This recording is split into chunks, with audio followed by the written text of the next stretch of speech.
Look, my microphone has arrived. Da da da da. So now my sound shouldn't suck anymore, hopefully. If it works. I mean, look at it. Don't know about you, but I don't have huge expectations. Good morning, everyone. Check it out. We're trying the new microphone. I suddenly hit it in my hair, and now all the subtlety is pointless because I showed it to you. Anyway, let's hope it works, because I paid a whole lot of 10 krona for it. Anyways, today's vlog we are going to talk about Redbubble, and I'm going to upload new, not product, graphics on product on Redbubble. And I thought I'm going to show you how I do that in case you are wondering or want to do it too or whatever. So anyway, I have this series of cat illustrations I did a while back, maybe like half a year ago, that are just sitting collecting dust in my folders. So I thought I'd give them a bit of a test and run them on Redbubble to see how people feel about them. But before I do that, I think I'm going to refresh them a little bit, because some of them have background covers and things that I don't think will work on Redbubble, so I'm going to remove that. And I also want to add a little bit of text to each illustration, because I just think it's going to be more fun this way. So I feel like each cat has a bit of a character, a little bit of a story to it, and I want to add a text that sort of amplifies that. So for example, there is this chubby little kitty, grumpy sort of guy that I feel like he's a little bit sleepy, a little bit not feeling it, and as a morning person, I kind of relate to that feeling in the morning. So I'm going to make him representative of us not morning people. And I think some, not me, other people might find that funny or relatable. Isn't that cringy? Let me tell you, trying to make your work funny or relatable or both, it's really tricky and really scary, because one moment something looks funny and relatable, the next moment it's just a cringe fest. So I'm hoping to hit that sweet spot, but as everything else, it takes practice and you just gotta do it, and at some point it's going to start working. Is it working right now? I don't know, but only one way to find out, and maybe you'll tell me in the comments. One thing is for sure, it's going to be more productive to do something than to do nothing. Wisdom of the day. So anyway, I'm going to first clean up those illustrations a little bit, prep them for uploading, add that little bit of lettering, because I don't want to just type it in some font. I think it's going to look more personal and with a bit more character and touch if I do it by hand. And of course my handwriting is not amazing, but I don't know, on a quick test I kind of like it more with my handwriting than typing a text. I might be wrong, whatever, won't be the first time. So this is what we're going to do today. I'm at home now, I'm going to go to the office to do it, and after that's done, I'm going to show you how I upload the ready files to Redbubble, just in case you were wondering. So let's recap. Phase 1, prepare the illustrations for upload. Phase 2, upload to Redbubble. And phase 3, profit. Let me tell you, Redbubble, not a lot of profit there.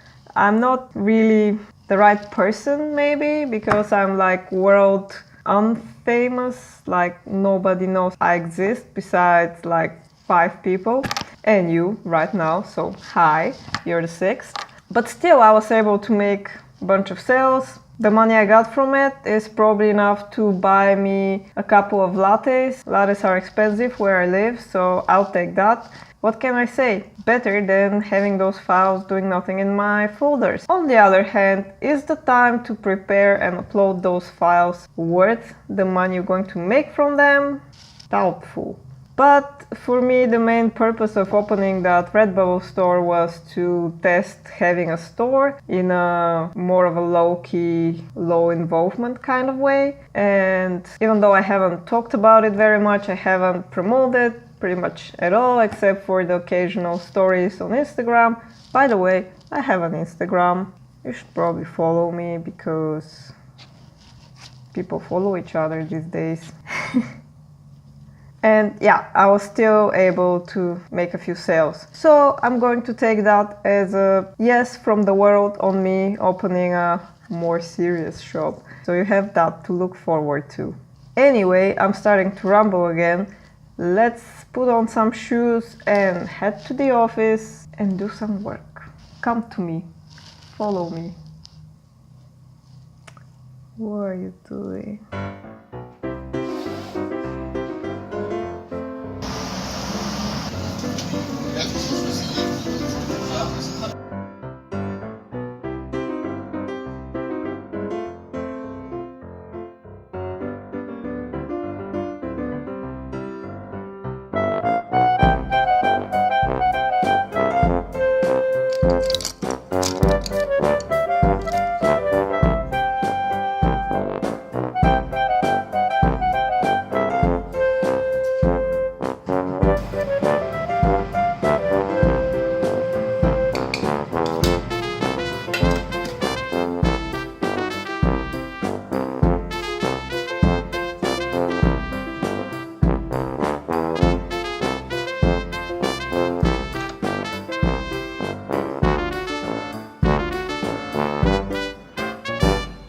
Good morning, folks. Let's catch up on those Redbubble illustrations. So I have here, that's not good. Let me do something else. We have here the illustrations that I've cleaned up a bit and added some text. And by the way, there is this one kitty, which I called Anxious Kitty, which is worried about the future, as you can see. And I'm a little bit nervous about this one because I'm not sure whether this text is not offensive in some way or too much. I don't want to make fun of anxiety or anything like that. I know exactly how awful it is, and that's also kind of where this kitty came from because it's pretty much representation of me. Well, all of them are in their own ways, but I don't know. I'm not sure. Is this insensitive? Let me know. I've also made a version without the text because I think on some products they are actually going to look better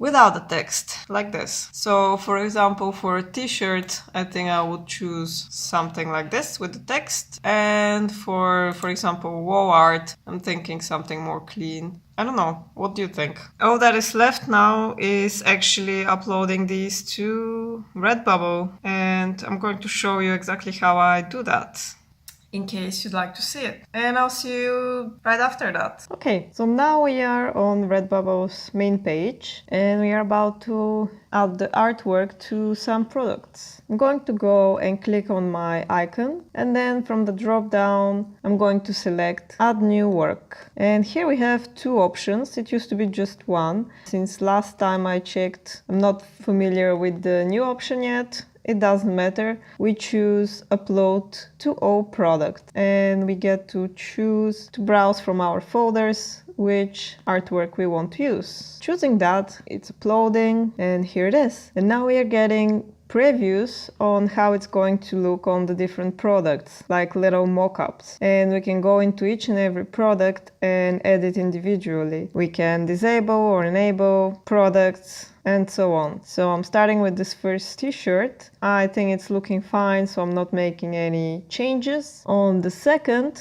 I'm going to scale it down a little bit, way down, and put it up in the corner because why not? I felt like switching it up a little bit. Then I go into this other top product, tank top. I scale it down a little bit, and yeah, I think that's it. And same with the next few. This one is disabled by default in this case, and I have to enable it, like changes. And I'm going to speed up here a little bit because there is nothing that exciting happening. And now we get to the stickers option, for which we need to change the file, because all these fine lines under and around the kitty, they're just not going to work very well. So I'm going to Illustrator and I'm going to save a version of this kitty without the floor line and that spatter, nice and clean. It's going to look better for a sticker option. And when that's done, I change the file for the product. For each and every individual product, you're allowed to change the file so that you can use subtle variations of your image that will just suit better the different products, and that's very nice. So there's no way you make a graphic that just fits perfectly on everything. Maybe there is, but if it's a more complex graphic, it's just not going to work. So you're given the option to change that file. Now I'm adjusting the illustration for the phone case product. Needs to get smaller, need to adjust it so it's not being cut off by the camera. For the big floor pillow, I need a bigger image to fit, and I think I'm just going to use the same. The dimensions for this one is, I believe, 3600 by 3600, which is I think something recommended by Redbubble themselves, something like that. So I just scale it up a little bit for the floor pillow. And again, I replace the image. And then remember to enable the product. A lot of the times, if your file is not big enough to fit a product, it will be disabled by default. But then you can go and manually change that. For prints, I decided to go for a version without the text. I think it looks nicer and cleaner. I'm not going to do duvets in this case. I don't think it makes sense. For mugs, what I do is scale it way down and then choose the repeat, sort of like a pattern option. So I get 2 copies of the image on the both sides of the mug. So whether you're left-handed or right-handed, you get to look at your kitty anyway. There are those thin red strokes that I think are showing you where the center is for your image, or the parts that will be visible when holding the mug. So I'm trying to put my illustration in a way that it crosses those lines. I don't know if I'm correct, but that's how I understand it. And again, you can see in the preview right away the changes that you've made and how it's going to look like approximately. I've actually never ordered any of my own products, so I have no idea how they actually look, and I keep thinking that I should probably do that just so I know what the quality is, how they look, all of that. But yeah, I haven't done it yet. I disabled the options for leggings, miniskirts and scarves because I just don't think that this graphic fits those products. It may be made to, I don't know, but I think it's okay. You don't have to have all the products. And then we get to the part where we need to describe our product. For good SEO, you would like to use the relevant keywords, you would like to write a good text. Usually the first moment I upload my graphics, I'm kind of lazy, so I just go with something that's not probably the best. Sometimes I go back and change that. I don't know if this is a good idea or not. Since I'm uploading a couple of products that are along the same lines, those kitty graphics, I have some keywords that repeat, so I just kind of copy paste that throughout all of those listings, so it's quicker. But I'm sure that my description, title and keywords or tags can be done better, so I'll probably fix that a bit in the future. It's important to write something that's relevant to your image so that people can find it. Don't just cramp all the keywords in the world in there. It's annoying. When people search for something, they want to find the stuff they're looking for. They're not going to look into something just because it appears if it's not what they're looking for, I think. Yeah, you have an option to write the description and tags in a different language. I don't do that. For media, you can select up to 2, and I usually select design and illustration and digital art because I think that describes my sort of graphics the best. You're also given an option to choose which product your image will be shown on by default, and you don't have to choose that, but it's very much recommended by Redbubble that you choose an actual product and that people are not just shown the image by itself, because people don't have to be able to imagine how it's going to look on a product. They want to just directly see it on a product. So I'm trying to anticipate what product is going to look the best on and select that. Sometimes I go back and change that. For this particular one, I decided to go with drawstring bags. the work can be viewed publicly, and there is no mature content. Then I tick the box that I own the copyright, which I do, and now we're waiting for the artwork to be uploaded. When that's done, I go into all the products and overview how it looks. Like right away I can tell that it's not looking good on the drawstring bags. I hope it looks better on the real thing, but on the mock-up it looks horrible. So I don't want it to be shown on that. So I'm going to look for a product that showcases the artwork a little bit better. In general, I actually tend to avoid the drawstring bags as a default image. I don't know why I chose it this time. So for example, I think it looks good on a t-shirt, also on a hoodie, but I don't like that the strings of the hoodie go over the image. So I think I'm going to choose the t-shirt as a default. So I'm going back into editing and choosing the t-shirt as a default there. Going over a few products, I noticed, for example, that on the Samsung phone cases, my image was way too up and the camera hole was cutting it off. So I'm moving it a bit down. What else? Yeah, I'm going to save it. You have to select the copyright box again. Yes, much better preview this time, I think. Let's have a look at the other products. Yeah, I think the iPhone wallet case doesn't look that great with that string going through the graphics, but it's just the nature of the product. It's how it is. It's probably going to look better with a pattern or something, but oh well. I noticed that the travel mug, the graphic looks too big. Also, the postcard would look better with some text. But the problem is that they're using the same image as for the wall art, and I don't want the wall art to have the text underneath, so I guess the postcard will just stay as it is. Also notice that on the studio pouch, the graphic is too big. It needs to scale down a little bit. So I'm going back into editing to readjust those things. I don't think that... Oh yeah, I also remembered that I want the graphics to be available also on kids' clothes, because I think it's kid-friendly. Scaling down a little bit for the drawstring bag, same for the travel mug.